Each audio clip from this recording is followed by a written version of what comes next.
Welcome to the Lately in PHP podcast, Hangout. I don't know, I think I should rename this to Hangout because podcast seems so old. Yeah. This is episode 36. We've been already through 3 years of Hangouts and podcasts. And as always, I have here with me Ernani, Joppert. Ernani, how are you doing?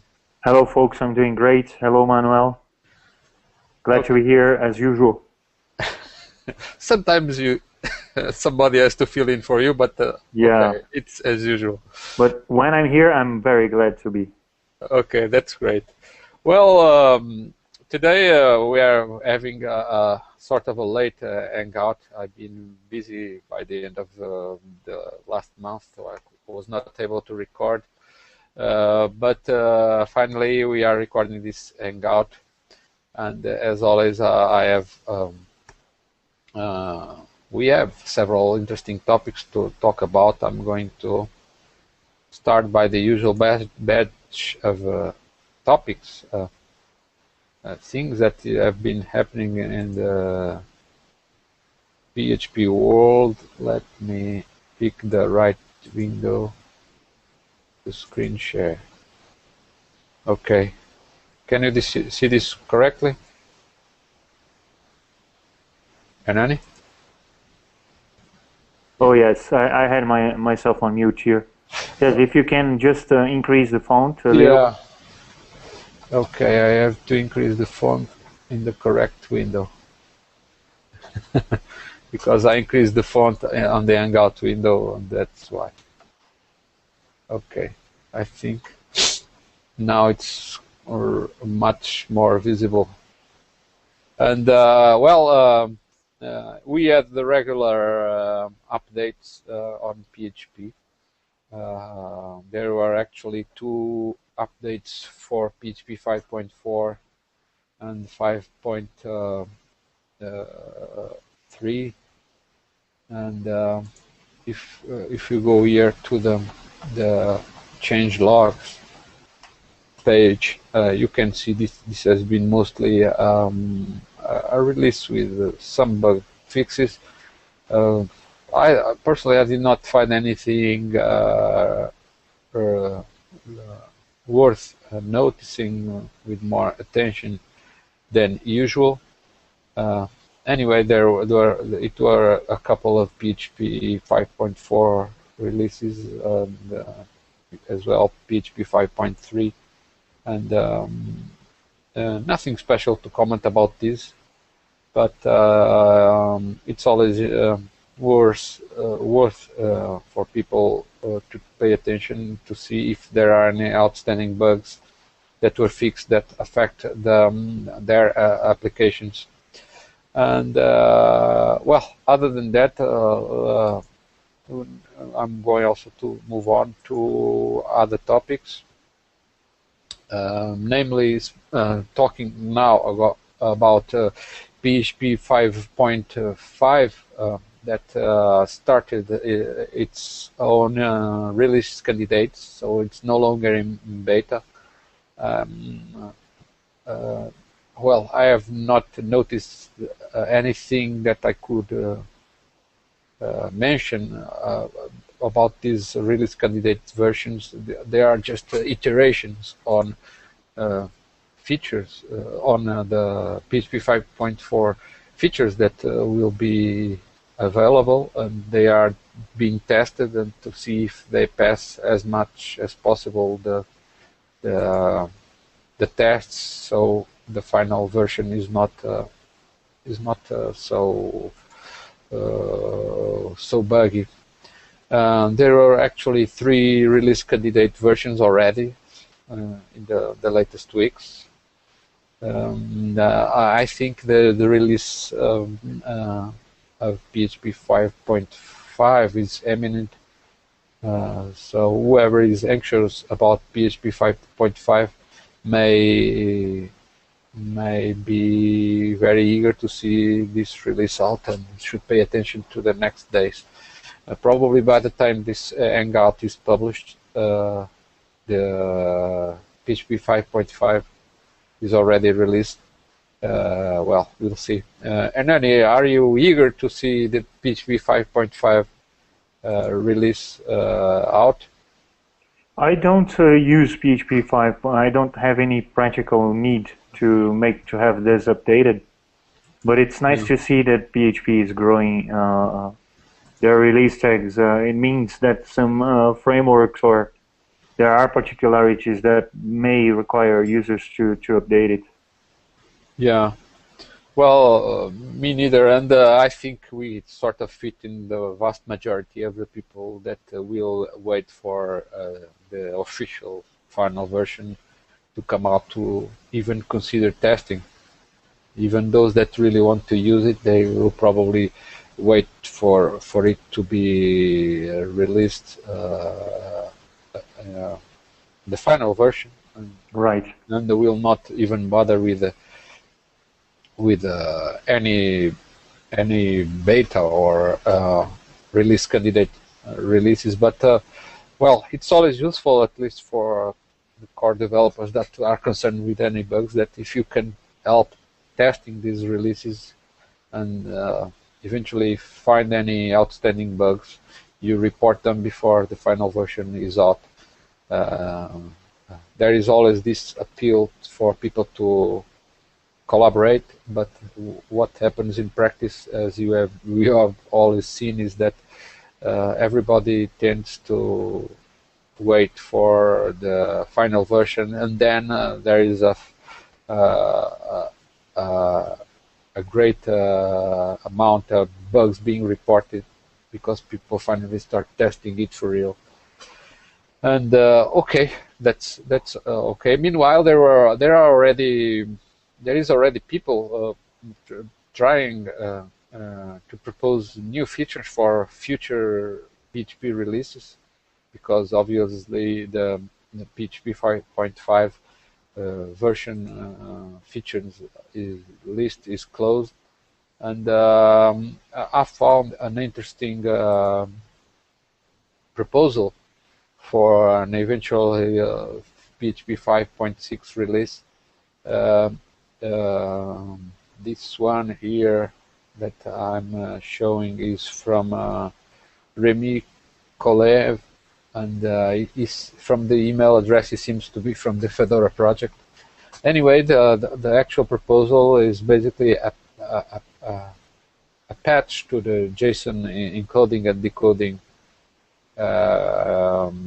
functions. Basically, the idea is to implement an incremental parser that will parse the JSON structures step by step in small chunks. I think this is to not exceed the PHP memory limits. Right, and another thing here which I see is that it has a benefit of converting integers as integers, never float or string. So always parsing an integer as integers, and allowing also comments in JSON or a string file. Yeah, well, that's interesting. I actually did not notice that. And anyway, I think this is interesting, but what is odd is that the guy sent this proposal to the internal mailing list, and apparently nobody replies. It seems either I have missed the follow-up discussion in a different thread, or it seemed he did not raise any interest. Well, this is a bit odd, but yeah. Well, the fact is that he did not submit a RFC proposal, and probably when he does that, people will really actually start discussing it. And well, this is another odd attitude of core developers, I think, because sometimes they bother to argue not so relevant topics a lot in the mailing list, but in this case they did not follow up with any discussion. Maybe Right. maybe I'm missing something here. Well, anyway, now moving on to another topic. I'm trying to find the correct page here. This time it's a proposal by Nikita Popov, a regular core contributor. He proposed an improvement for PHP, which would consist in overloading the arithmetic operators for values that contain arbitrary precision math, which is basically a representation for numbers that can have an unlimited number of decimal digits, and usually you use extensions of PHP. Can be either BC Math or GMP, and this proposal, it's basically to let you write, instead of code like this that is hardly readable. This is basically how to implement an expression that consists of multiplications and additions, and there is also the mod operator here. And instead of doing representing it this way, it could be represented this way, like in regular integers and doubles that you use to express when you want to define a more complicated operation. And I was looking here, and it seems very interesting that this proposal comes because operator overloading seems to be more common on other languages. Ernani, I think in Java, do you have operator overloading for arithmetic operations that involve different types of numbers represented with different classes? Yes, I haven't used it myself. The projects that I've been involved with, the most complex one involved big decimal adoption. But sure, I believe that in Java there are libraries to perform that. Mostly what I've been using is big decimal, and I haven't reached the need of having operator overloading, but I'm sure that there is. Well, what I mean is that, for instance, if you want to multiply two numbers that are in a big decimal object, do you use the asterisk as multiplication, or do you have to call a method to do the actual multiplication? As far as I do recall, you have to, if you have two objects, since you are using objects, you have to call some method inside of the object. It's not just a simple... Oh, I see. Oh, so I think it's C++ that provides a more extensive operator overloading. Right. Because the code ends up becoming more readable than if you have to do the actual method calling to perform these operations, and it is interesting that this is being proposed for PHP, while from what you are telling me, Java does not have support for overloading.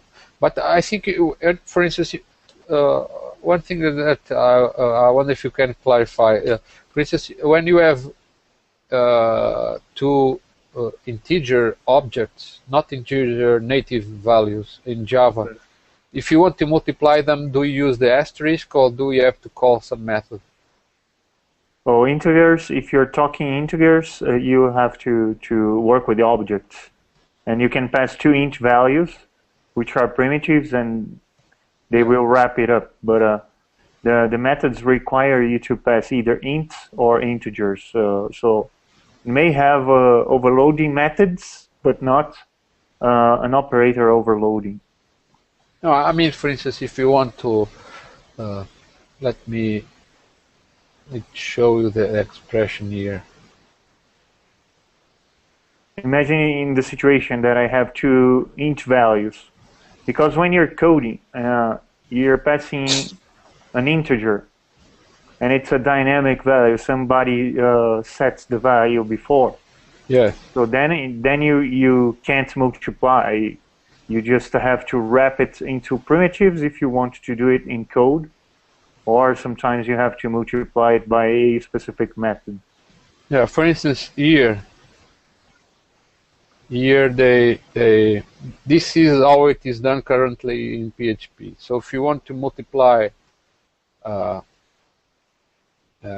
this value by the rest of the expression, you have this code here. Right. That does the multiplication.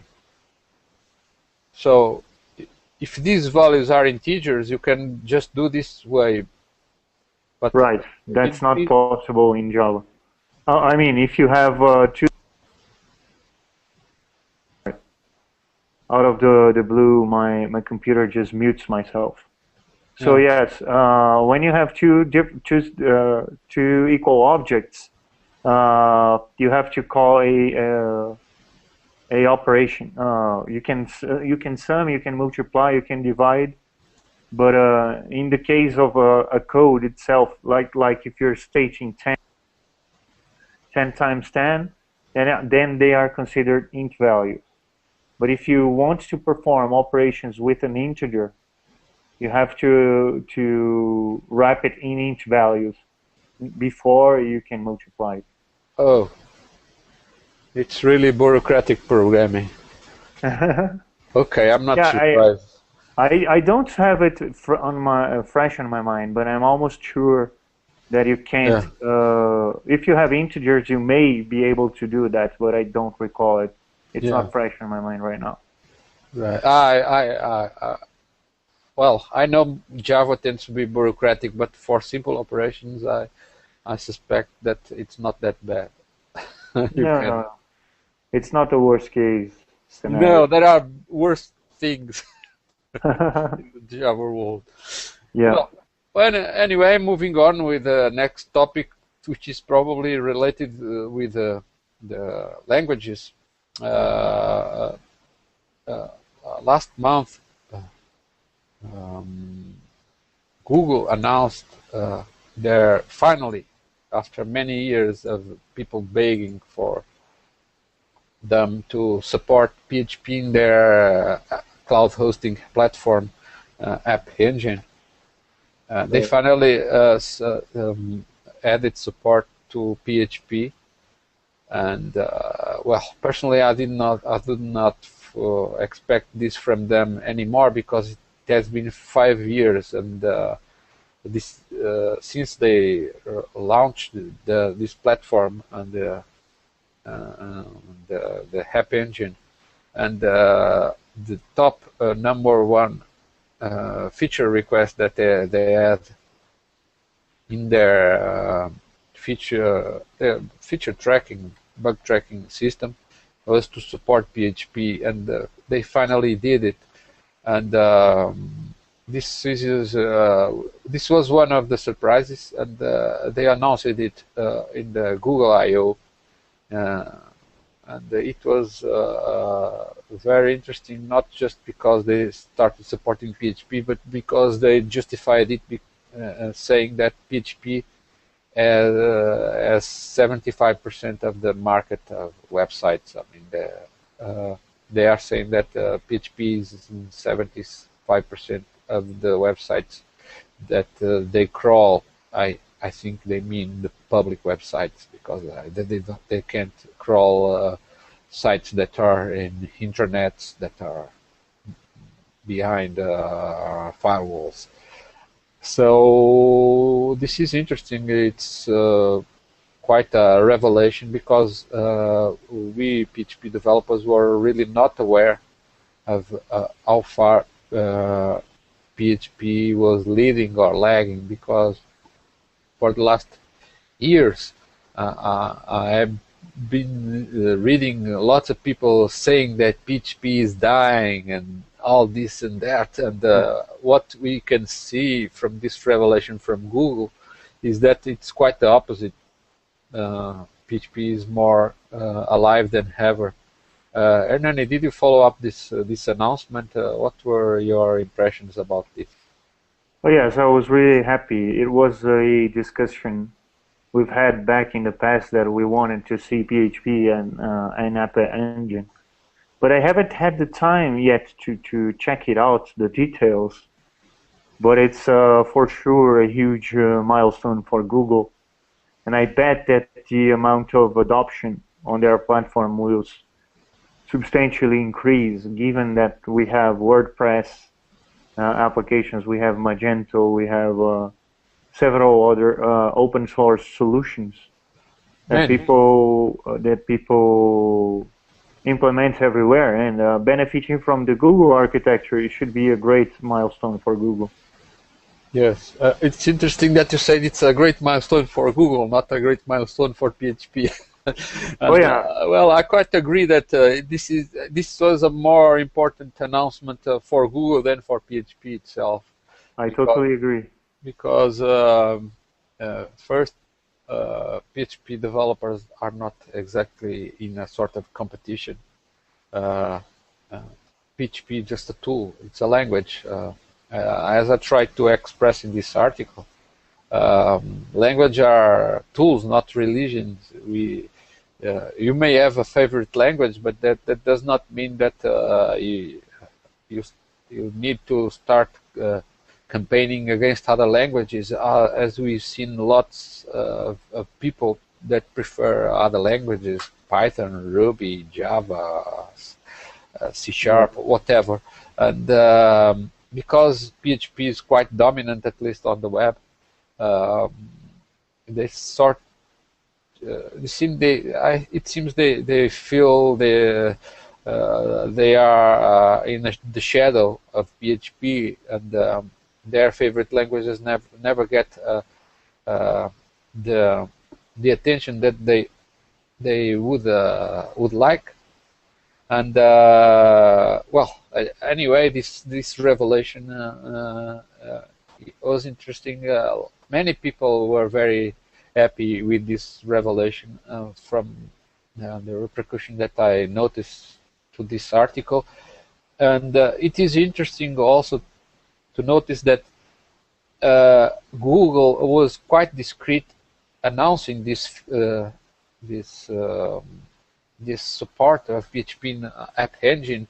They had a session on Google I/O. They just call it a new language. They did not mention it was PHP. Either they did not want to reveal in anticipation to whoever is going to the event, or they were sort of ashamed. No, we have to support PHP, the language that the cool guys do not like. They are always complaining about PHP. Again, people forget the whole objective here, which is to reach your intentions of achieving what you want. Yeah. And if somebody wants to have a decent e-commerce platform and they want it right away, why don't they use Magento, which is already done, and they just have to customize? Right. And their business is right up running, and they don't have to care about anything else other than customizing the store.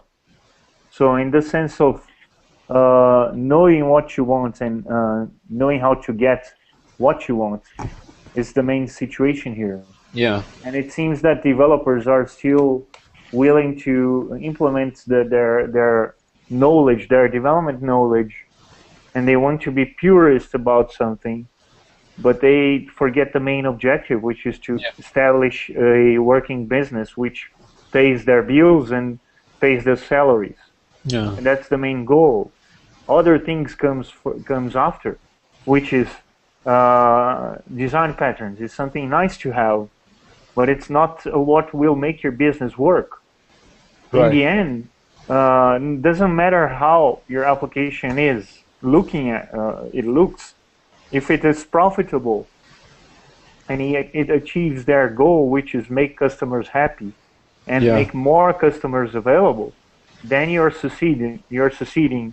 And of course, there will be time enough for beautifying your code, or even changing your infrastructure, such as Twitter did. Twitter, I guess, began with Ruby, and they eventually changed to Java because Ruby couldn't scale as their needs. Yes, that's a good example of trying to be more mature, and I think from the point that they started getting more investors influencing the destiny of the company, they had to follow the money, rather than follow their personal preferences. And I think it was good that you brought that example. Another example that I think it's totally odd, to not say stupid. I don't know if you are familiar with a cloud hosting platform named Heroku. Yes, I do. Well, they support PHP, but they hide it. And what? Why are you hiding your support to your largest market? Are you dumb? Well, nothing personal. I don't even know the people that work on that company, but they added support to PHP because they wanted to develop, offer it to host Facebook applications. Right. Well, I don't know if Facebook applications have to be written in PHP, but okay, PHP is the most popular platform, and Facebook offers SDK native to develop applications using PHP. But they just support PHP and do not mention PHP at all. And why are you hiding from the market? Don't you want to make money? Yeah. What kind of institution do you have in there? Isn't it a business company, like in making money company? Yeah, it's crazy. I mean, I know about the reputation that PHP gets when compared to other languages. I don't know why. I just guess that this is a time frame situation.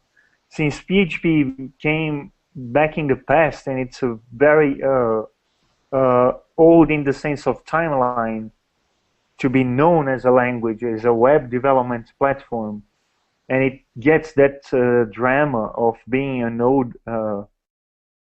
Hi, I just see you on mute here. Sorry, I lost video, but okay. I could listen to you.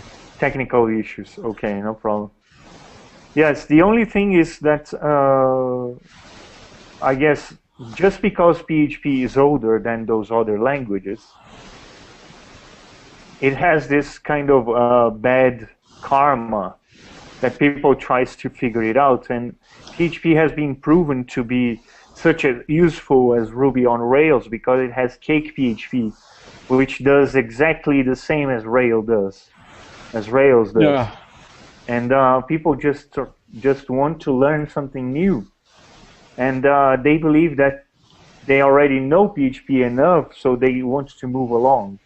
It's nice to know other languages when you're working as a developer, but the best thing is to be knowledgeable on what pays your bills or what will benefit your business and in the whole sense. And this is something that I have on this topic, on this specific post of yourself. Yeah. Which you mentioned Google adopting PHP, that proves that Google was wrong and it became to be right. Yeah, well... they were losing market share for somebody else. And they had or at least they were not earning any market share with whatever were the languages they... Yeah, but I would much say... smaller than it could be. I would say that it's not the case that they were losing that they were not having enough adopters in Python or Java, which were the other languages that they had support. Yeah. But I'm sure that they were losing market share on their infrastructure ability without. Well, I don't know. I don't even know if AppEngine has a great market share, because yeah, that's kind of obscure and kind of out of topic on my explanation here. But the thing is, I'm sure that Google lost a lot of potential customer adoption because they weren't able to support PHP. Right. And now that's gone, and that's a huge milestone for Google and also for PHP. Well, I don't know what happens inside of Google, but I think the board of directors of Google look at their products and say, this product is either makes serious money or it's out, because Google has been cutting out a lot of products that were not making money, and they are not strategic for anything. Yeah. And I think it was time for AppEngine to make serious money. And another detail that I mentioned in the article is that one of the lead developers of the AppEngine project in Google was Guido van Rossum, which is the creator of Python. Right. So I think it's natural for him to prefer to give priority to Python. Right. And I would not be surprised if he was the core person to object to support PHP in AppEngine. It's natural, because Python is his baby, and he wants his baby to prevail. But but it's somewhat insane to have the decision of one single person, or whoever the amount of person was kind of coveting with him on that decision, in the sense of trying to improve the amount of knowledge in Python for everybody, and avoiding the adoption of PHP just because they could say no. Right. Well, I'm sure that Python increased its visibility since Google announced that they use Python to develop whatever I don't know what they use Python for in Google, but they announced it. And but trying to avoid a market just because it's not the preferred language of one developer that happens to be the manager of the product. It's I think you use the right language, the right word. Insane. It's like if they would hire the creator of .NET, which used to be the creator of Delphi, and they would say, now you can't go .NET here, you're just using Java. And they say, why I'm here then? Exactly. And I think this whole story of Google deciding to support PHP, probably, I don't know, I have no first-hand knowledge. It's just a supposition that for some reason Guido van Rossum left Google in December. He went to Dropbox. Okay, Dropbox is a fine company, but why Google only supports PHP right after he left? Probably one thing is tied to the other. Yeah, maybe he had a contract agreement that was decided before the implementation of AppEngine. That could be, but it's only conspiration, and we would be... No, it's not conspiration, it's just suppositions. There is no... But it's kind of conjecturing, right? It's not, we don't have the proof. No, but it's totally, just guessing. Yeah, it's totally possible that when they hired Guido, they said, you will implement something. He said, okay, I will do it in Python. Then I am okay, but I won't do it in any other language. And then he eventually had to oblige of another language, and then he said, okay, then Java. but not PHP. No, Who knows? PHP. It's me. It's Yeah. ugly. Yeah. Who knows? Well, that's a plausible theory. We don't know if it's true. It's something that happened Something like it. I'm inside sure. Google. It's not a public thing. It's just a supposition. And, Yeah. I'm sure it was something. We just don't know what was it. exactly. And well, we don't know. Imagine this. If they would hire you to build inside Google a component repository where people would share their code, and they say, Manuel, you have a decent sharing platform, but you will have to do it in C++. Would you do it? I guess you. No, I'll probably just manage the project rather than write the code. Because you are a sensible person and you know what is the definition of business. Right. But if you would be like in your teen age or within your 20s or something, you would say no. The first repository would have to be PHP.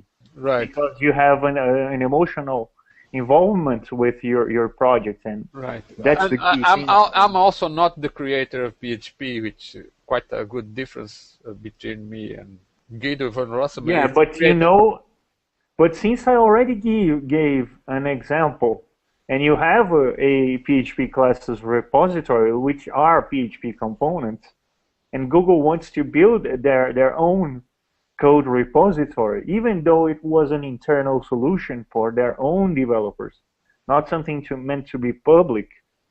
Yeah. You would say, okay, but I would only do it if it would be in PHP, and that could be your emotional involvement with PHP. Right.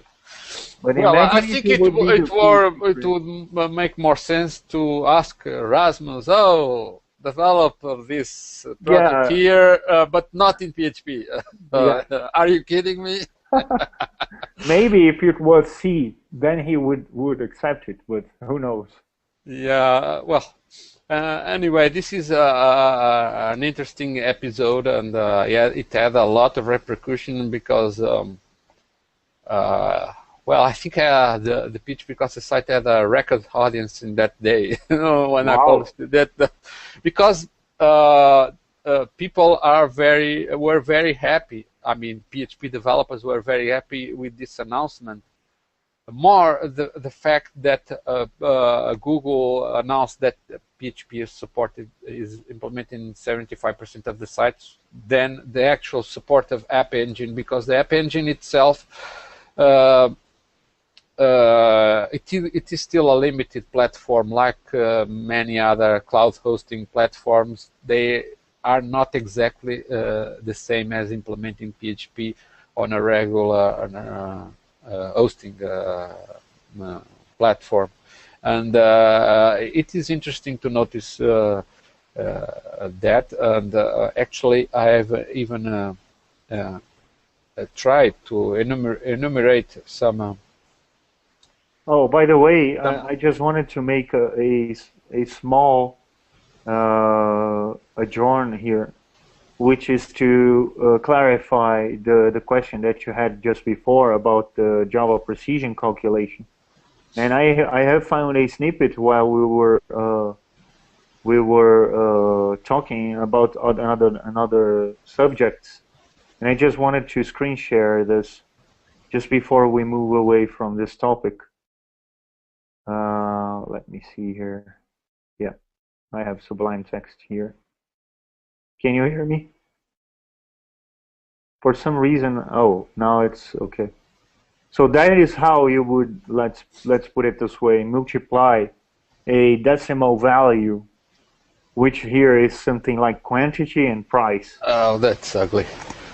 But it does the job, but the syntax is not as of course as small. But you see, it's all objects.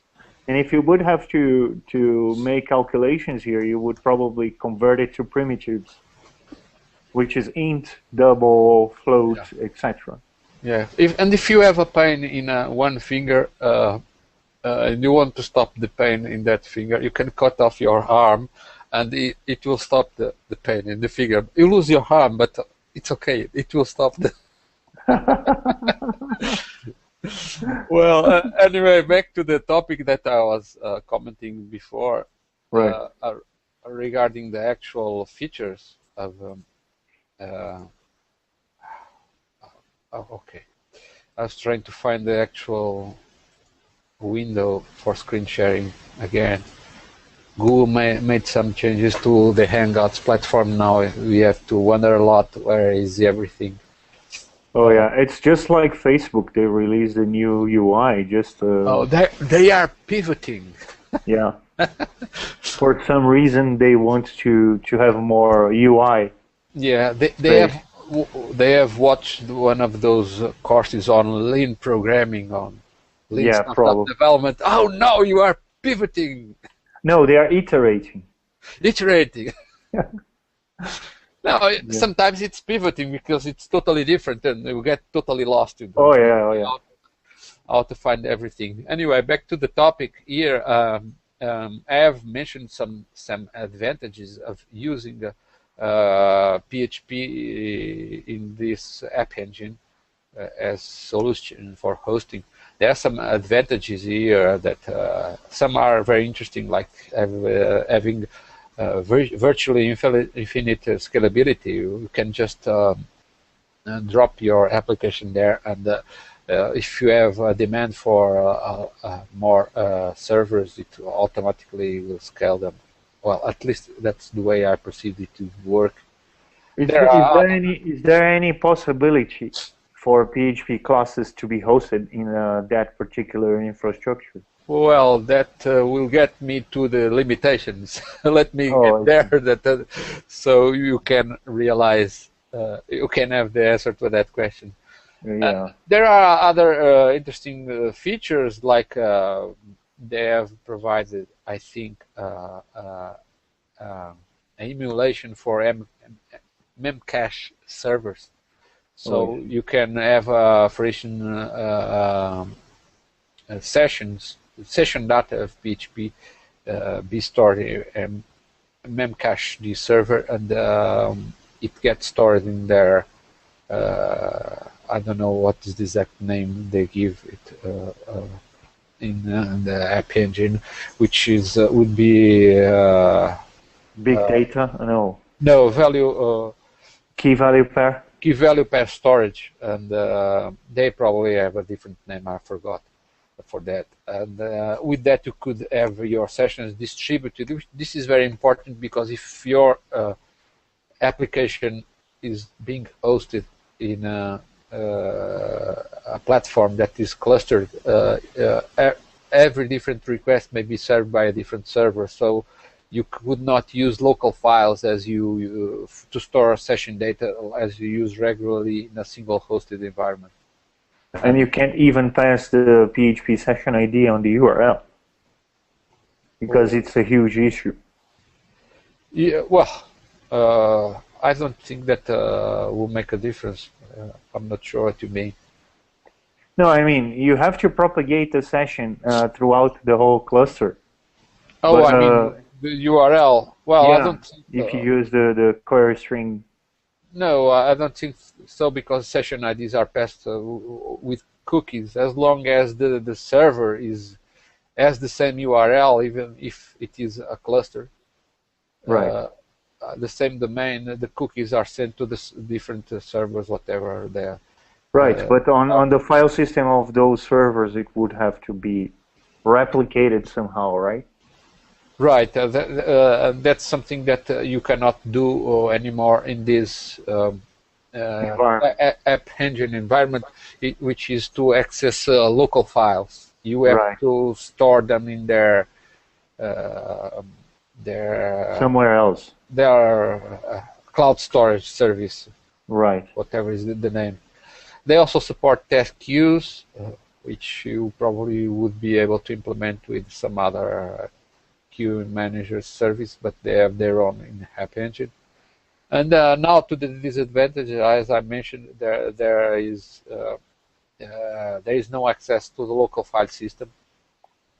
Right. Because there isn't a file system, probably. Yes, it would be a security problem if you could modify things like you do sometimes with scripts. Right. So, for instance, if you have one of those template engines like Smarty that takes your template and compiles it and generates PHP, you cannot execute that PHP directly. Right. Because there are no local files. You could not do a require this local file I just generated. And so you have certain limitations. You could use their cloud storage to store files. Oh, and I've seen some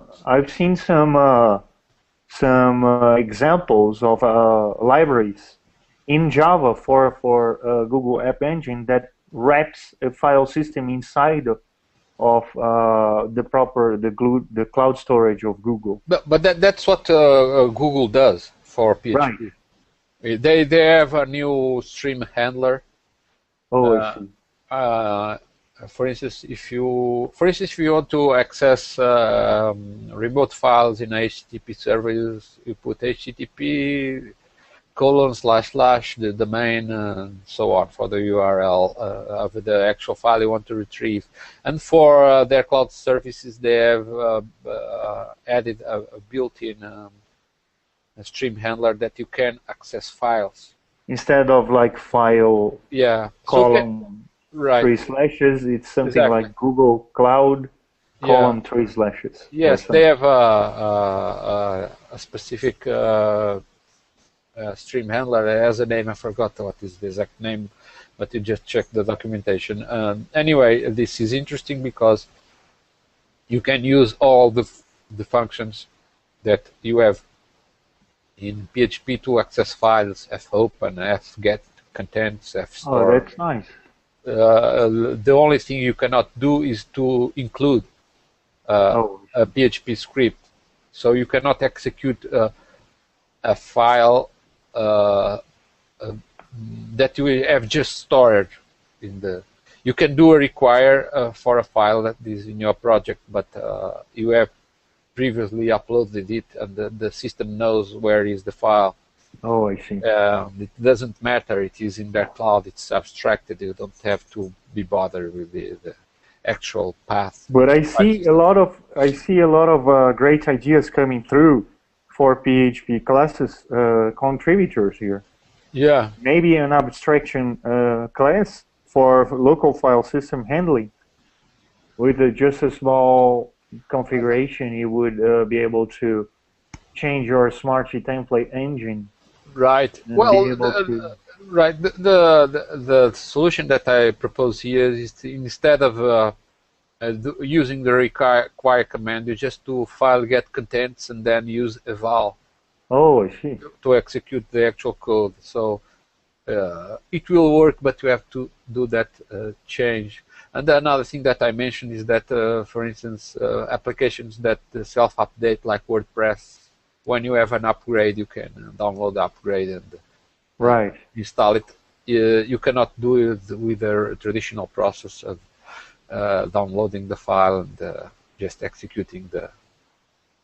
Yeah, and one of the things I've seen in most cloud solutions is the lack of ability to store uploaded files, or in this case of the WordPress upgrade process, it's the file download, where to store it, because normally they have a file system, but it's just on it's in their cloud. It's a virtual thing. If the machine goes down, you lose the file system and everything saves on it. So.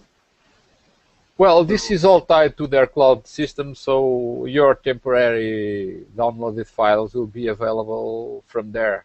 Oh, and this is interesting because it, since that cloud system is cloud storage system is distributed, it doesn't matter if you are it is being running on one specific server or another. So that's the way to go with the scalability. So that will not be a problem. What can be a problem is other things like this that I mentioned here, like you can no longer access remote resources via sockets or curl. You have to use file get contents and other file functions to access remote resource, those resources, because I think they want to control what you are accessing.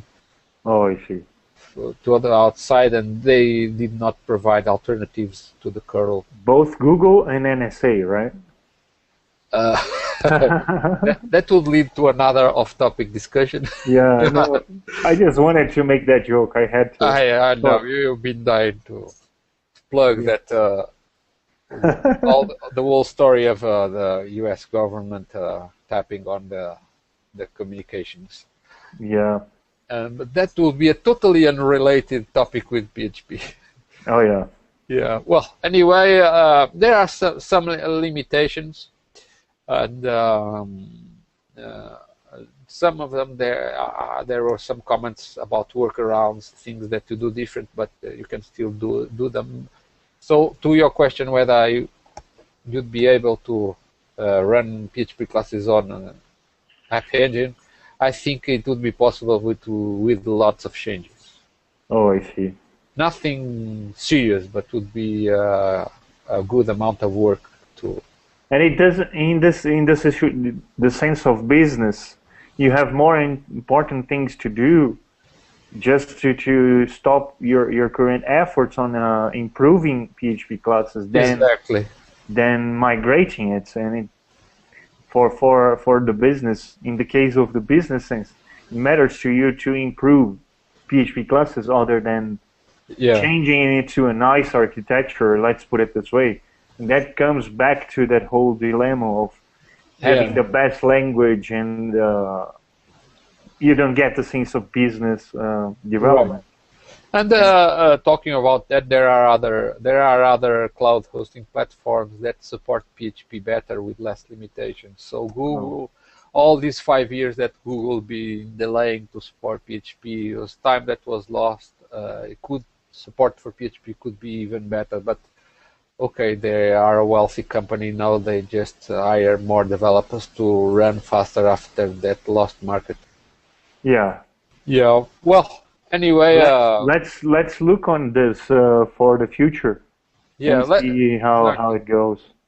Yes, I'm sure we'll get back to this later.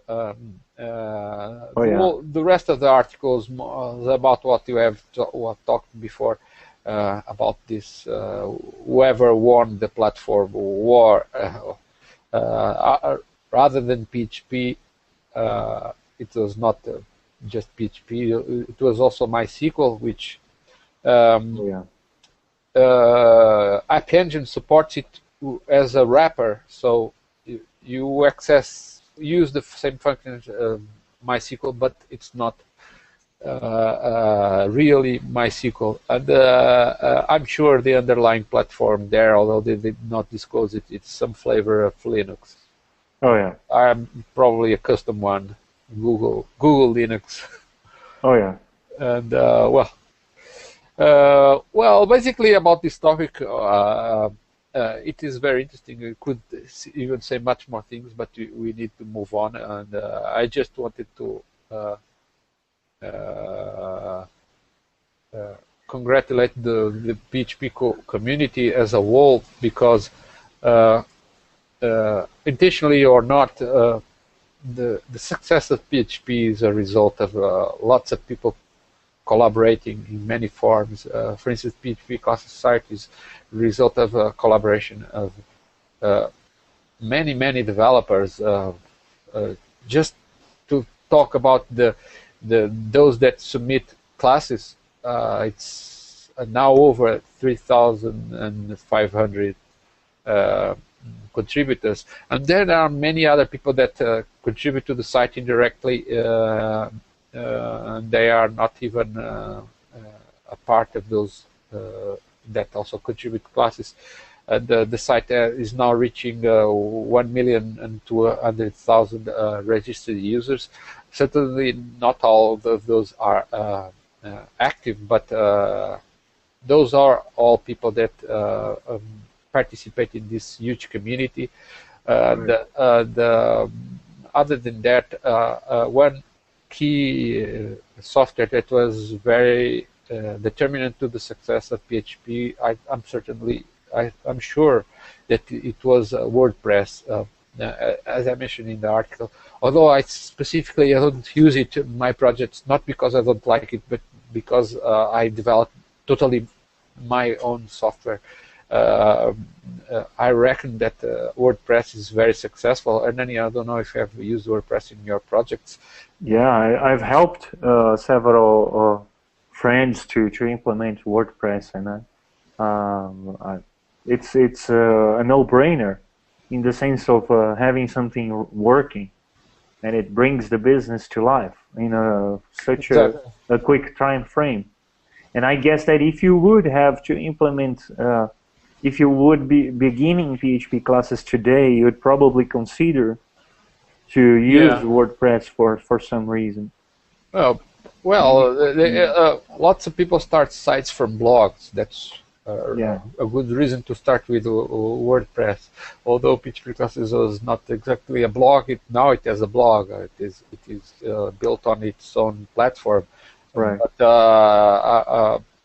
probably you were right. If we're starting the site now, it would be also built on the top. So kudos to Matt Mullenweg for his brilliant project. I know Matt. I met Matt personally on an event he came here in Brazil a few years ago. He's a very nice person, very humble, and he has a very good sense of humor. He's a very pleasant person to talk, and I'm sure a lot of his way of being is in the whole WordPress project, the whole concept of being able to improve the platform with contributions done by others, the famous WordPress plugins that constitute a very large ecosystem. And so kudos to him and the whole WordPress community for probably without intention to contribute to the huge success that is PHP as a language. Well, with that, now it's time to move on to another. Oh yes, and I just wanted to make an observation here. I'm sure that Matt would never realize the amount of adoptions that WordPress has, but I'm sure he knew what he was doing and the potential it had. So kudos to him to become the success that he had with it, but also to the efforts that he probably put into it to make it an extensible platform. Even though purists would say that the code of WordPress it's ugly.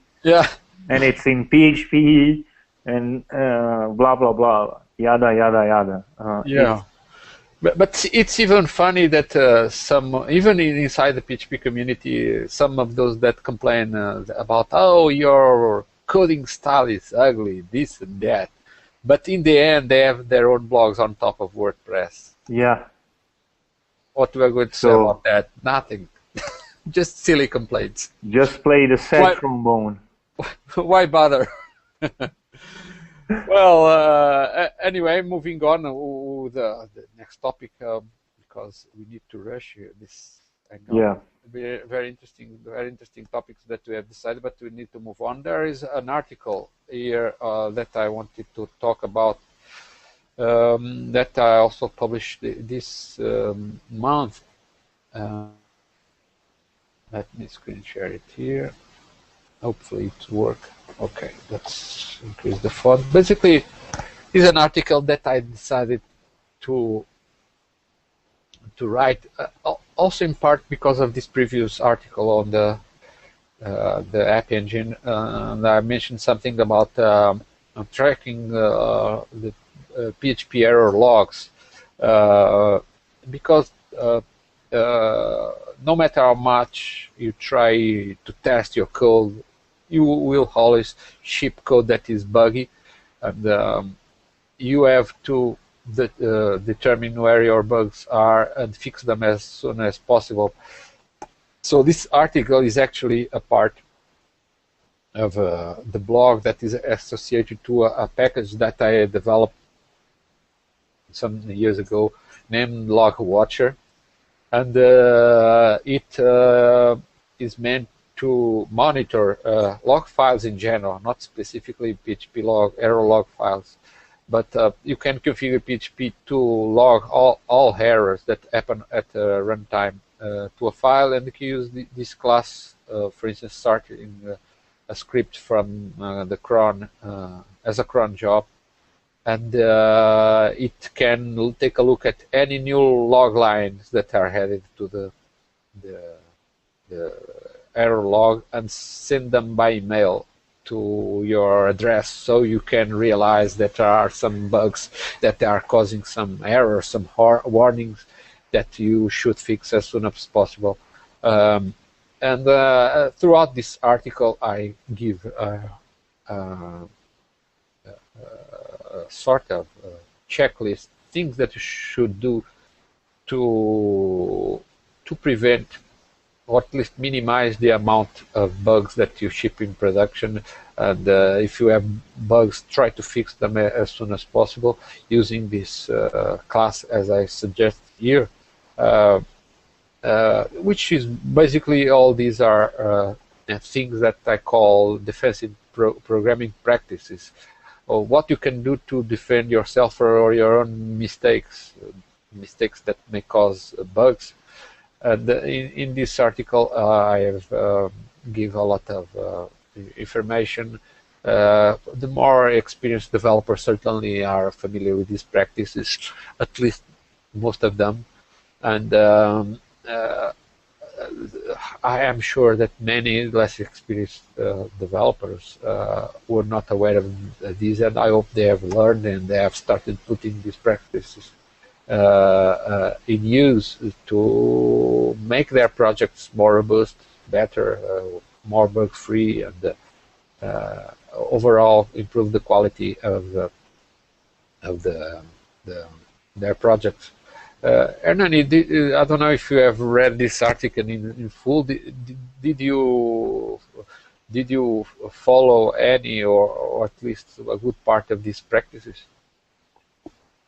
Yes, I've read the article. I haven't had the opportunity to implement this specific component into the applications that I've been using, because most of them are into development stage, but it's really a powerful solution.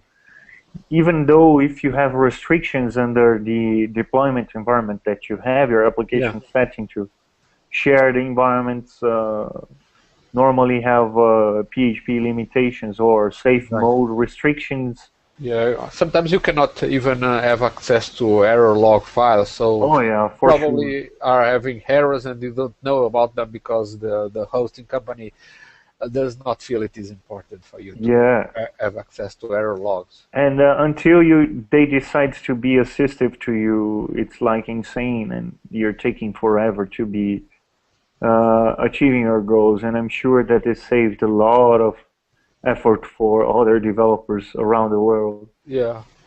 Well, I can only speak for myself that I lost count of how many times it's actually a very simple class, just a few tens of lines. It just takes a look at the error log file, and it keeps track of the last line that he read, and starts reading the file from there to see if there are any new lines.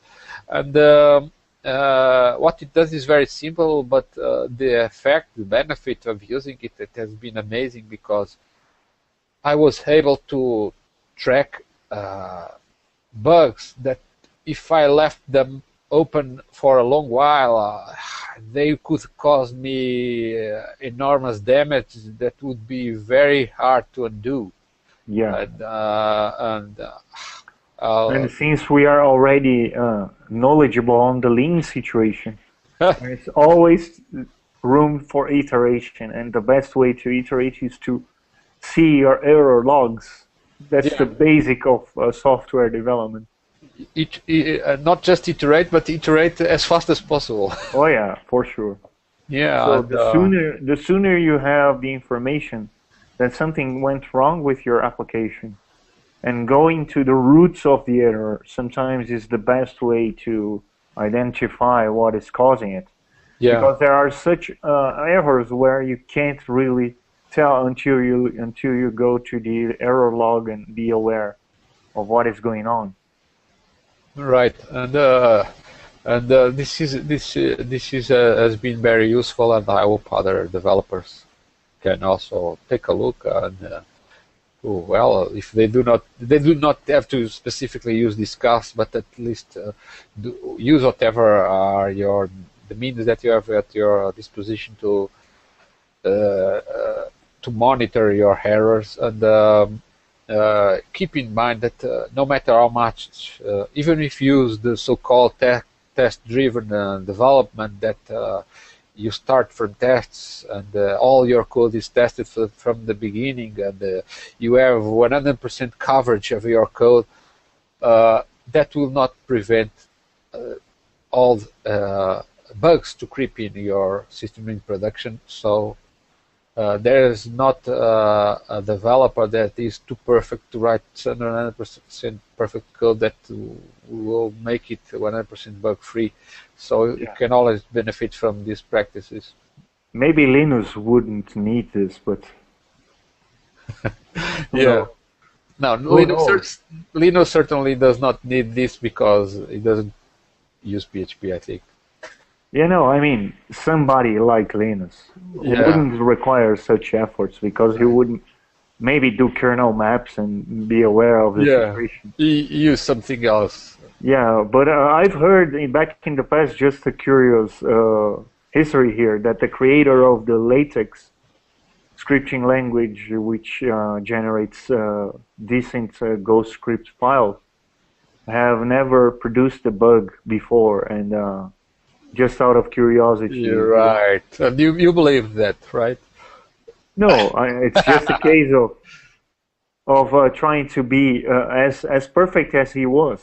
Well, I guess it's something that you have to pretty much know what you're doing just before writing the line, because then it's just typewriting. Right. I think, well, if God exists, I think God also writes code with bugs. Oh, yeah, for sure. Okay. Well, on that note, I would like, well, we need to move on because we are practically reaching the end of the Hangout, and as always, we have a couple of regular sections on this Hangout, which relate to the Innovation Award initiatives that go on every month, right? On both the JS classes site and the PHP classes site, and we always try to mention at least some of the packages that we found more interesting. We don't have time to mention all of them. Well, starting from the winners of March of the JS classes JavaScript Innovation Award. They were voted in April, and the results come out in May. So now in June, we are going to comment about a couple of them. Which classes do you think are more worth mentioning, Ernani? Oh yes, beginning from JS classes, which we always do, to show that we have a sister website or a brother website, which I'm not sure the gender of it, but it's a very nice component platform for JavaScript components, and I've seen lots of innovation coming through it. So if you're also willing to contribute on the JS classes site, go ahead. We have the Innovation Award going for already, I guess, 3 months in a row. Yeah, so it's nice to see that the same applicability from PHP classes, which have been proven successful a long time ago, it's now implemented on the JS classes site. Right. And maybe you were wondering why I had the blank page here, but it's just a switch from the screen sharing I had. You are. I don't want to mention any blank component. So my vote goes to I guess Bob, which is a sort of a general name here. but he's from Bulgaria, so maybe he has a different accent in Bulgarian, which I'm unable to reproduce. But congrats to him, he had provided an object which can convert speed between kilometers and miles per hour and knots. Yeah, it's a very simple object, but yeah, it's worth mentioning, given that we at both PHP classes and JS classes accept innovation. It doesn't matter the way you implemented the code, but the idea. And sometimes people just want a simple solution and they don't have time to implement themselves. So why not contribute and be quick enough to have your business going on? Imagine you're building a navigation website and you just want to calculate easily the conversion rates between those units measures. So there goes my vote for him. So kudos to Bob from Bulgaria. So other than that, which other class do you think would be more worth mentioning from this? Another one is from Raul Molnar from Romania. And I guess that he has some similarities with our native language, which is Portuguese, as far as I understood. Yeah. Romanian is a language that is also derived from Latin. Right. Like Portuguese and Spanish and Italian and French. But I guess that from the Latin languages, Romanian and Portuguese are really, really similar in particularities. Yeah. So, but that's not the reason of my vote. The reason of my vote is just to see that people are using, okay, that's yet another jQuery plugin. But again, this proves to be useful. And if you need a component that provides, hello, can you hear me? Yes. Oh, okay. Something went mute and I was just wondering what was going on. Yeah, but so if you're looking for a jQuery plugin which does convert an image to grayscale, for some reason you want to show something in grayscale, display an effect, I guess you can go ahead and find it right here, and kudos to him, to Raul Molnar from Romania. Okay, and well, on my part, I'll also love to comment on a couple of classes, starting from, well, this one, Fallout 3 Terminal Hack is yet another great contribution from Artur Sosin of Latvia. This one is quite creative, and actually was not familiar with Fallout 3, which is a game that you have to go on certain rooms. I'm not totally familiar with the environment, but from what I understood, you can hack into terminals that appear in the game, and you need to break in by guessing the passwords, and you try some password and it tells you which letters may be right or not, and what it did is to develop a JavaScript component that you keep feeding it the letters that you enter and which ones were correct, and it tries to guess the completely correct password in just 3 attempts, because the game was developed not to be difficult, but you figure somehow to break in those terminals and get in some information, from what I could realize. So it is very unusual component. Kudos to Artis once again with yet another great component. So far he has sent 45 packages, which is a lot. And I hope he continues to send even more great components.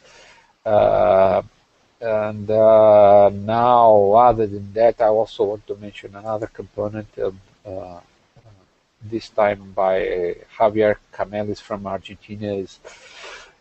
He has developed sort of an unusual component that lets you store and retrieve multiple values and JavaScript arrays with a single command. So if you want to assign multiple values in an array, you can, with a single line, you can just assign those values. And I mean, arrays with key names. So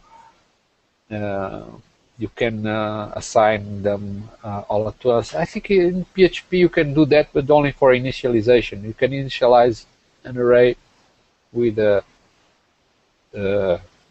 multiple values, but you cannot change specific values of arrays in with more than one value at once. And it is a different component, and kudos to Javier for his contribution. Now we move on to the final section, which this time we comment to the Innovation Award winners. Right, from PHP classes. Yeah, so from all, well, there were 6 nominees in March. From all of the, we don't have time, unfortunately, to comment all of them. Let's pick a couple of them, with each of us, and right, and comment a bit about them. Yeah, I've picked 2 components. I will go quickly on this because it's an API implementation, and that just proves to be the future. Okay, it's using a SOAP request to the DHL API web servers to submit documentation of shipments that requires customs clearance. So again, if you're implementing something and you need a wrapper of the API in PHP, there you go. You can find it here. Yeah. And I mean, that's the benefit of having an API after all, and having a public API. In this case, it's not any API. It's a new API that DHL already had API for that, but it's for their paperless electronic documentation submission system. Yeah, the point is, if somebody has an API, it's possible that somebody can write an API implementation, and then there you go. You see the API implementation here. Right. And the future, I guess, that for web development is for every business owner to have their own public API. And having this already here just proves to be useful, even though you're not using it into your PHP site. But you're willing to understand the API. And normally the practical use of the API already gives you the benefit of learning it by yourself. And sometimes the API implementation is even more richer than the documentation itself, because the developer have already had the effort to go and dig into the documentation and do whatever he has to do. And the owner is Mubashir Ali from Pakistan, so kudos to him. Right. And the other one is a component which blinks my eyes when I've seen, and it's a very nice idea to be able to implement this. And Google Cloud Messaging is a sort of a public subscription service that a web application can benefit from, and your mobile application can benefit from. Sorry, I've said web application, but I meant mobile application. So basically, it does send HTTP requests to the Google Cloud Messaging Web Services API, and then to get back the information from Google will send message to that implementation, and then it will basically be displayed within your mobile application. And seeing this implementation done in PHP is such a good effort. Yeah, because it was I think Google provided an implementation in Java, right? Yes. Not in PHP. Oh yes. Oh, Google doesn't like PHP. Oh yeah. Great. No, just kidding. No, they like. Yeah. They are a bit. So, but they bit sort of hide it, but okay. So Christian Bart came already here from Netherlands and already had the efforts to implement this port for us, and it's nice to see. And that goes. I would say that this is hard to to compare to other contributions. I would vote for the year contribution, but I don't want to No, be there's ahead.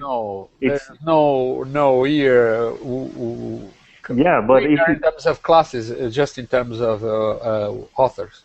yeah, but if there would be a year component, I would probably vote for this. Right. And that goes just a challenge for other contributors for the future to try to succeed this one, because this is a very creative solution, and I really like it. Let's create a special prize, the Ernani Award of the year. Okay. And, there you go. Well, anyway, talking about this one, from what I understood, the cloud messaging services, it pushes messages to you deliver to devices that are using mobile applications, right? And since when you want to send messages, the mobile device may not be online, you will not be able to receive it directly. So from what I understood, you tell me if I'm wrong, this cloud messaging server just drops messages in a queue, and the application, the mobile application, pulls it whenever it is online, right? Yes, exactly. Right. Yeah, and this is just for Android applications, right? Yes, it's delivered for Android. Yeah. Well.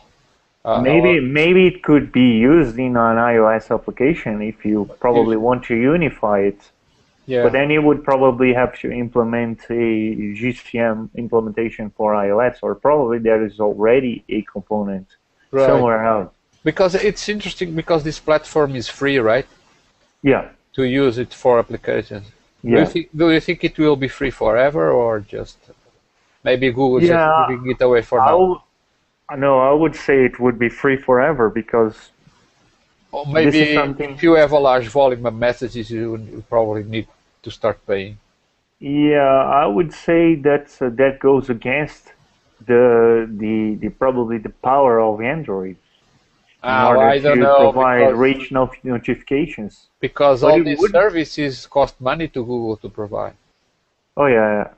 And I'm not even sure if it's not entirely free, because I haven't had the opportunity to implement this on Manuel. That was just a curious detail, not.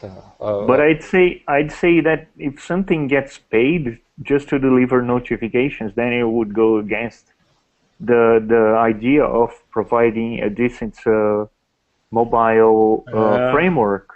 But you don't know, that maybe they need to start making money from it, because... I'd say Android has other potential... Yes, they are other source of revenue. Yeah. Okay, moving on, I also like to mention a couple of classes. I'll start here by one class. This is curious because it is a component for use with the Zen framework. So since I do not use the Zen framework, nothing against Zen framework, as I mentioned, I develop all my software packages, so I'll not need a separate framework. But for those that use Zen framework, this is maybe interesting. This is a package by Yasir Siddiqui from Pakistan. He has already submitted several innovative packages, and he continues to submit more. I know in the following months there are a few other that he developed, so it's great that he submits innovative packages. But the reason why this one was nominated is because it tries to make the creation of forms in Zen framework much less complicated than it is. And this is interesting because while frameworks aim to simplify the application development, I looked at the code that this package generates, and it's really complicated. I had no idea that building forms with Zen framework could be that complicated. It seems they are trying to apply too many design patterns than they need, and it seems this package to generate code to simplify the development of forms, it was really needed because things could be really complicated. It's a bit ironic that a framework that was aimed to simplify ends up complicating. But when you add the model view controller, you may have needs to attach a controller to a view, and sometimes when you are delivering those data-aware components, you probably would require a more complex approach, and probably that's... No, but this is meant to use with their MVC approach. This is not to just generate standalone forms. No, right, but that's probably data-aware of some kind. Right, but even in that sense, you have to include the definition of the actual fields. Yeah. This is mostly for that, to just define the fields of the form. Wow. And well, I was a bit surprised because I have to analyze what the packages do before. All the packages that are approved in PHP classes site, I have to review the actual code. Even sometimes I do not actually run the code. I look at what it does, and this is just a side comment that I wanted to make, because sometimes framework developers are not heading in the right direction. The right direction is to simplify, not to make it more complex.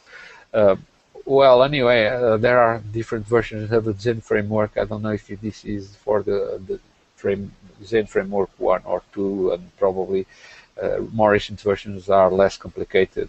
If they are not less complicated, well, here is a tip for the Zen framework developers to rethink their approaches and make things less complicated, so generator components like this will not be necessary. Oh yeah. Well, anyway, the other component that I would like to mention is quite a simple one in concept, but it's unusual. It's a package from Alessandro Vernassia that he developed a package to generate DXF files, which is a format used by AutoCAD to define objects. This one, for now, it's quite simple. It just lets you add a few types of 2D shapes to a drawing, and then it generates the DXF file and exports it for download, or just returns it as a string. So kudos to Alessandro for his package. He's already submitted 3 innovative packages. I hope he continues to contribute more. And with this, we practically ended this podcast. We have discussed a lot, probably during a longer time than usual, about many interesting PHP topics. And with this, on my part, that is all for now. Yes, guys. Thanks a lot. It was a great episode, and looking forward to see the adoption of AppEngine architecture, as well as sending creative components for both JS classes and PHP classes. Yeah. And have a great month. Bye. Bye-bye.